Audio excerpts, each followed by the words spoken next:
and welcome to Joey Sewy. My name's Jo and this is my YouTube channel where I talk about sewing, knitting, textiles, life, many things. Now I am wearing my finished Liberty Pauline Alice Carme blouse and I'm very excited about it. I just keep staring down at myself today. But what I want to show you today is a very long overdue garden tour. Not sewing, I know, but I did say in April and May I really struggled to get any sewing done because it was so sunny, and you guys said, well, show us what you have been doing. So that's what we're going to do today. Now to do this garden tour I'm going to switch out of selfie mode because I'm not the garden, I'm the gardener, and I'm going to show you around. If you haven't heard me talk about my garden house before, then you won't know that it's a huge renovation project. So it is. So this garden has definitely got areas that would still be classed definitely as complete wilderness, and that's probably a polite term for it. But this is the view straight out of the back door. These are my acers in pots, Japanese maples, which I just adore, and some mint that I potted up at the weekend and other bits and pieces. Behind that is some rubber matting which I inherited from the gym where I teach yoga. As a play surface when my kids were younger. I used to, well, to be honest, this garden's never been decent to play in until about now, but when we first moved in I had hopes that we'd be able to have the boys playing outside and stuff. Now that works now, but yeah, didn't work when I got the rubber matting. So these are my stone steps which I am super proud of. I built those myself last year. Behind that is my greenhouse and my very purple shed. That's one way to get yourself known in a small village, is have a purple shed delivered on the back of a lorry. Yeah, that worked really well. And then moving on, here are my stone steps, which I just love. I'll model them for you if you like. I shall walk up and down them.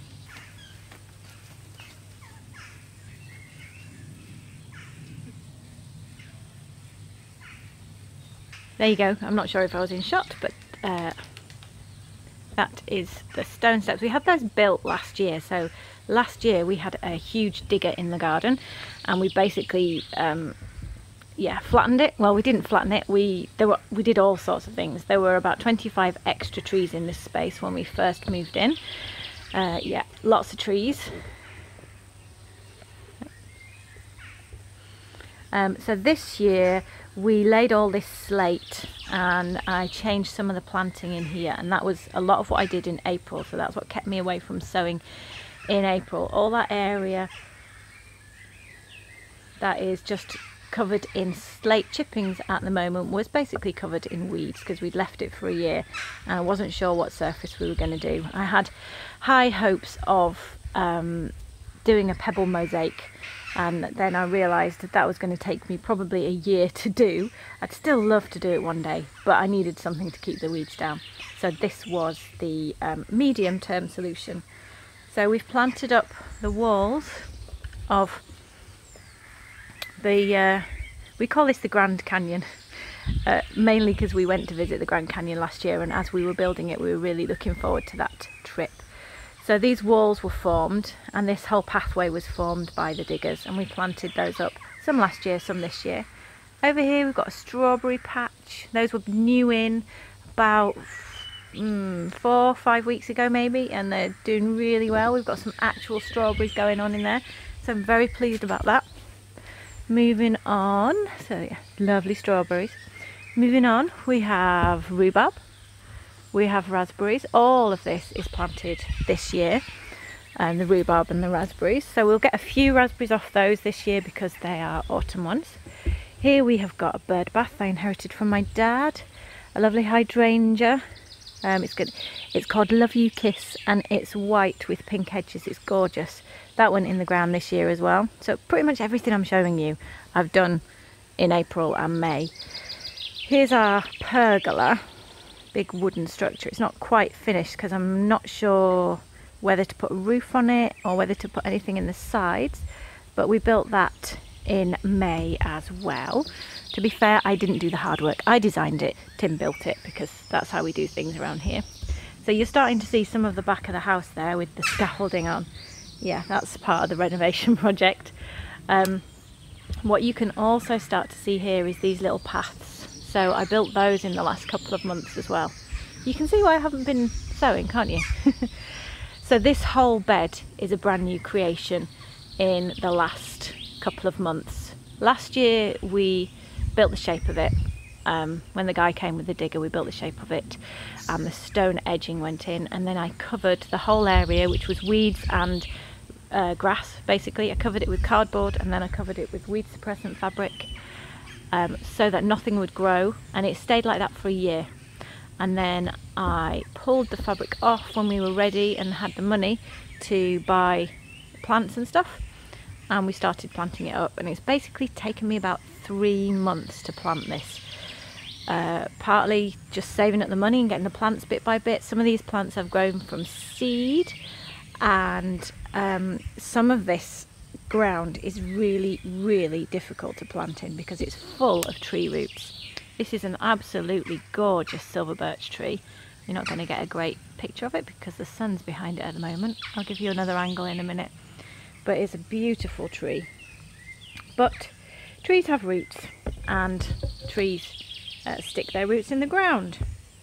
And when trees stick their roots in the ground, it's very difficult to stick other plants in the ground. There you go, there's my extremely detailed gardening knowledge. This plant here, I'm loving this plant. It's a thistle basically. Its Latin name is Cirsium, and it just looks so good at the moment, and it's looked good for ages. I haven't grown it before. There you go. Look at it. So red, not even coming up as red as it really is on camera. So what else have we got here? These ones in the centre are honeywort. I've never grown that before, so I'm not sure what that'll turn out like. We've got cosmos, which I've grown from seed. We've got some achillea, that's called. That'll flower in the next couple of weeks. Hopefully those flowers will come out. I grew those from seed last year, so they have had a year of growing, but not in this position. We've got some geraniums. I love geraniums, so hardy geraniums here. I should tell you, we're in the north of England near the Lake District, so we don't get super hot weather, although actually it has been super hot this last month. That's very unusual for us. That's a rose that I inherited from my neighbour. It's yellow. It's going to be gorgeous. It's a climbing rose. So we'll climb it all over the pergola. I'll walk along, whoops, sorry about the wobbly camera work. Walk along my paths. I'll show you my next favourite thing, which I also added to the garden. It's this. So yes, you can see devastation behind, but it's a wind spinner. And I just love it. Let me see if I can show you how it goes, although the wind is obliging by blowing right now.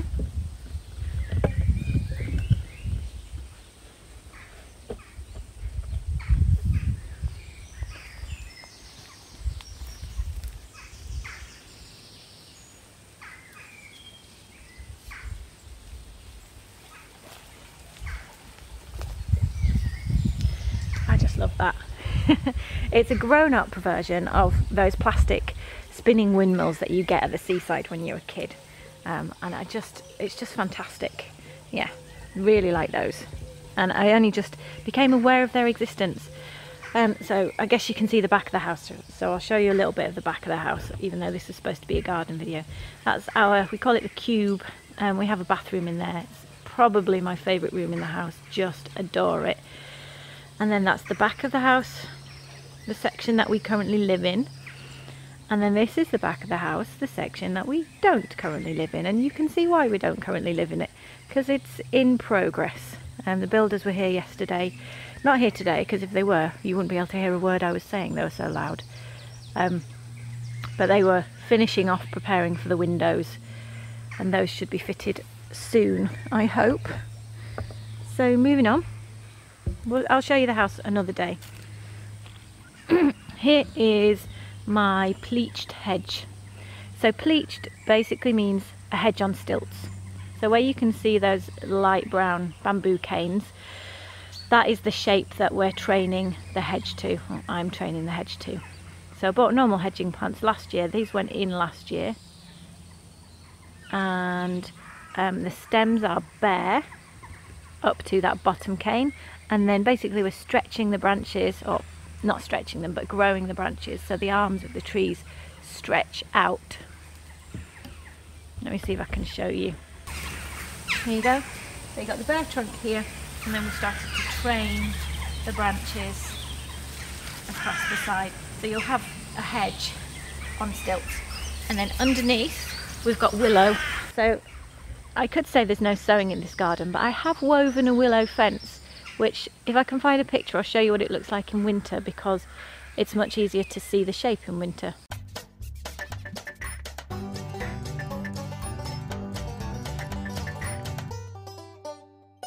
But you can see the crisscross of the stems of the willow, can't you? And the idea of that is that the willow fence, although at the moment it's a bit mad, and I'm letting it grow this year because it's only had a year in the ground, but I will keep that willow fence just tall enough to meet the bottom of the hedge. So the willow fence is going to go up to there, sorry about my blurry hand, and then the hedge will go up from there about another metre or so. Yeah. What else to show you? So let's show you some of the wilderness. There's my purple shed again, pink purple. So over here, now this looked way worse about 2 days ago, so I went mad and did huge amounts of weeding 2 days ago. So this is going to be a pond area, but that's a project for next year. We have Maria in the foreground. Hello puss, Maria. Probably finding something to kill. Oh, there's Missy coming along. But yeah, this is going to be a pond. There is a hole, which isn't necessarily the shape of the pond, but while the digger was here, we got him to do the bulk of the work so that we wouldn't have to do the hard work of digging. So that's the pond, but that will be next year. So next year when I disappear off and I'm not sowing, that's what I will be doing. And then if you go the other way on the path, there's a whole other section that we haven't really touched yet. So here's the pond. Okay, moving across, there's the hedge. Willow fence continues. There's a derelict slide, which does sometimes get used when it's not surrounded by nettles, which it is at the moment. I have a plan. There's a slope at the back of the garden. I have a plan to kind of embed that in the slope, but the boys might be too old for a slide by the time we get round to it. So this is some of the weeds. Beyond that, that big tree is not in our garden, but oh, it's beautiful. And the sunsets are over there as well. And that's a cow field behind the tree. A washing line, very exciting. That'll get moved when the building work's finished. Here are our vegetable beds. That crash was the sound of cats fighting behind me. We haven't actually done a lot of vegetable planting this year because we've been so busy with other bits of the garden. We have got one butternut squash in there. These beds have got flowers in that I have taken out from other parts of the garden where I was digging up, like that big bed under the tree, and they haven't yet found new homes. The greenhouse we put in late last summer. We inherited it from our neighbours. I love having a greenhouse. There are a couple of tomatoes in there which we're doing our best to grow.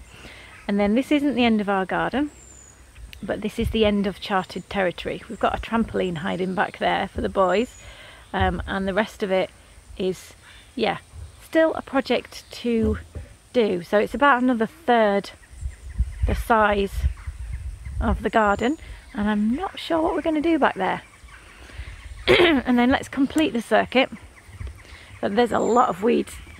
Excuse me, there's a lot of weeds. There's brambles. We've got a nice wild rose going on, but my goodness, the thorns on that are vicious. It'll have your hand off. We've got this area. Until last week, this area was absolutely full of wooden building rubbish from when we renovated the first part of the house. And my husband has been on a massive wood chopping mission. You're not going to be able to see it, but we have got a wood pile and a half down there. He reckons 3 to 4 years worth of wood for our wood burning stove, so that's not bad, but it has taken him a long time. That's a bonfire that will be happening soon, because that's all the rotten and useless wood. Yeah, so the end of that wall there is the official end of our garden. This barn here is derelict at the moment. Our neighbours are trying to buy it so they can turn it into a house, which would be good. But yeah, the people who are trying to buy it off are rather tricky, shall we say. So let's walk behind the house, not the house, behind the shed, purple shed. Behind the shed. There we are, there's the vegetable patch. Here's the greenhouse. We've got some failed seed trays in there and some tomatoes that at the moment are doing pretty well. Here we are back at the top of the steps that I built with a cat, and the strawberries and the back of our house. So the other section of the garden that's totally not done yet is this section. So we've got masses of stone that we have pulled out of the old barn that we're renovating that will go back and be a, I don't know, a patio somewhere. God, those bits of stone are heavy. We've got this whole section which is just concrete and derelict at the minute, and then we've got a little section around the corner. If I come down the steps you'll be able to see. So again, an old sand pit, load of weeds. That's impressive, isn't it? Let's look that way again. That way it gets a bit more impressive. And that's us finished. I hope you enjoyed the quick look around my garden, and that is what has been keeping me from sewing. The quick sneaky peek of my Carme blouse. I'll show you all the good stuff, all the insides, and I'm hoping to show you a few tutorials about the skills of blouse making that I use, so that if you're interested in doing this project or a project like it, you can find out how I did it. Thanks for watching. If you want to see anything else on my channel, there will be some links up here. And if you haven't subscribed, I would love it, and there'll be a subscribe thing right on my face just as soon as I've gone. Bye!